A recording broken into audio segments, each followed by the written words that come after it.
Но это тоже, все, что я думаю, это тоже эго. Да? Как тут самому с собой.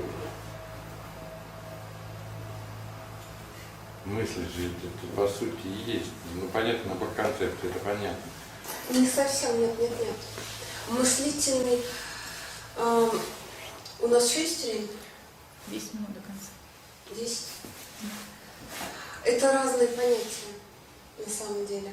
Потому что мысли это просто информационная энергия, которая наполнена все. В то время, когда эго это вера в определенную концепцию. Вера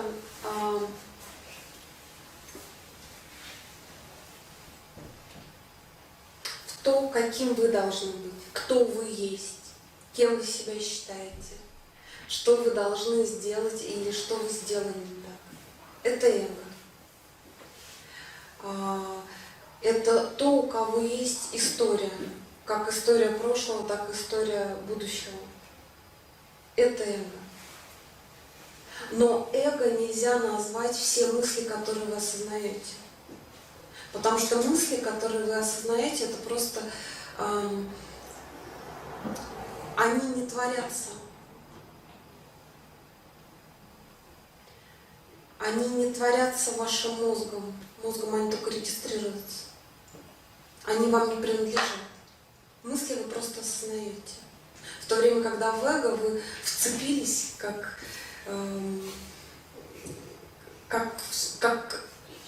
в кавычках спасательный круг, благодаря, чтобы не потеряться в этой жизни.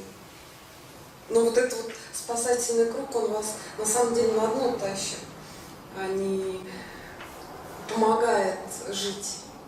Вот здесь ключевое различие.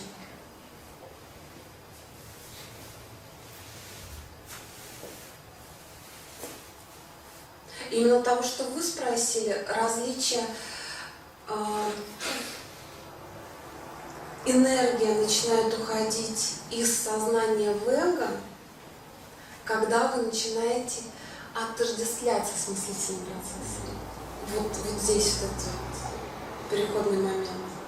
Если сознание отождествляется с мыслями, здесь уже мы говорим о том, что на максимум включилось эго. Это творение вот этих вот, иллюзорных реальностей внутри. Когда мы видим только 10% происходящей реальности, а 90% своего внимания погружены во внутренний мир, где мы проигрываем, допустим, какую-то ситуацию, которая с нами произошла или может произойти. Вот это эго.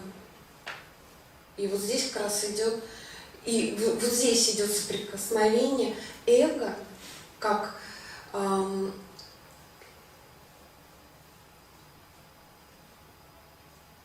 некого переходника, который трансформирует энергию сознания свободную, которая есть настоящая, фокусируя ее на себе, зажимая вот эту вот энергию свободную, энергию счастья, радости, зажимая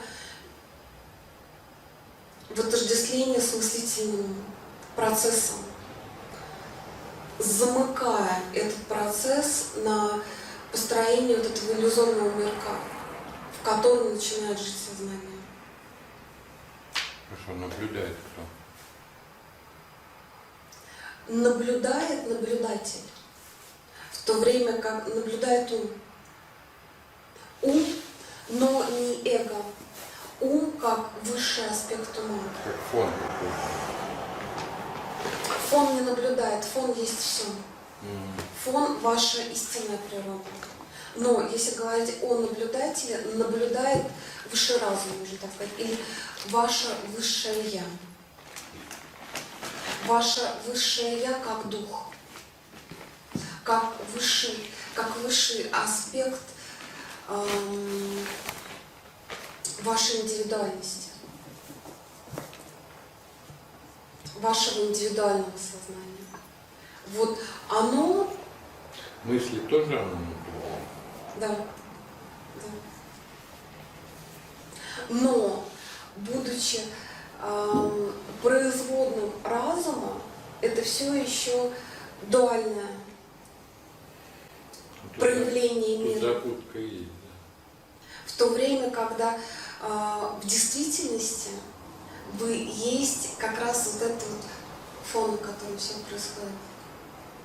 Вы есть само действие без деятеля и объекта действия, с которым и объект, с которым происходит действие. В действительности вы есть просто чистое осознавание.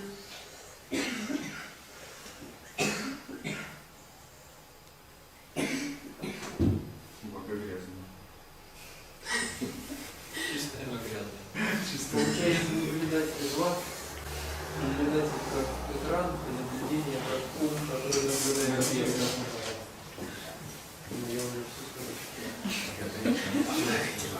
Получается, наблюдателя два, то есть наблюдатель как единое, экран, на котором все разворачивается, и наблюдение, которое уже регистрирует объекты. Дело в том, что экран не может быть наблюдателем. Экран, он есть все. Он и наблюдаемое, и наблюдение, наблюдатель. Экран, наблюдатель один – это субъект внутри экрана. Когда ты есть сам экран, ты есть все. Но тогда, получается, слово наблюдение уже не совсем сюда подходит. Да, а это невозможно никак описать. Это можно только почувствовать, только этим стать. Это и есть вот сама бытийность, безмолвие. Можно любые эпитеты какие-то искать, но в конечном итоге ты не можешь отразить умственным языком то, что находится за гранью. Тогда как наблюдение за чем-либо, мыслью или еще чем-то, ведет к этому экрану, который, по сути, уже не является ни чем-то конкретным. Наблюдение за мыслями позволяет обуздать ум. То есть благодаря наблюдению за мыслями ты учишься концентрировать свое внимание. Но это не конечная стадия, потому что в действительности ты есть не наблюдатель, а само наблюдение. Которая стоит за наблюдателем. Да. И здесь важный момент, что когда ты являешься наблюдателем, ты наблюдаешь, ты осознанно управляешь своим вниманием. Но когда для того, чтобы стать наблюдением, ты должен отпустить этот навык. И когда ты абсолютно, будучи с ясным, обузданным умом, ты абсолютно отпускаешь любую концентрацию, ты становишься и наблюдателем, и наблюдаемым.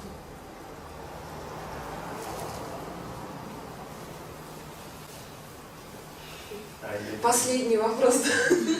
Это не есть милость, та самая, о которой вы говорили, потому что умом это вообще не понять, просто вынос мозга. Ну, это согласится каждый, это просто адекватно не понять.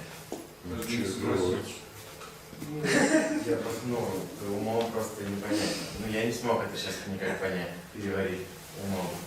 Это не есть вот эта уже милость, проявление милости? Когда... То, о чем мы сейчас говорим, нет. Это можно понять умом еще. И это можно осознанно. Именно этот момент, его можно осознанно, как сказать, направить, манифестировать. Сделать так, чтобы это было возможно. То есть воля проявить даже, да? Да. Но другой вопрос. Тотальное освобождение и закрепление в этой безмолвности, как в качестве постоянного осознания ее, это уже милость, конечно, высшая. Безусловно. Но, тем не менее, вот это индивидуальное сознание, как наблюдатель, оно может очень близко подойти и заглянуть в окошко. Встречается. Помахать милости, что здесь уже окошко протерто.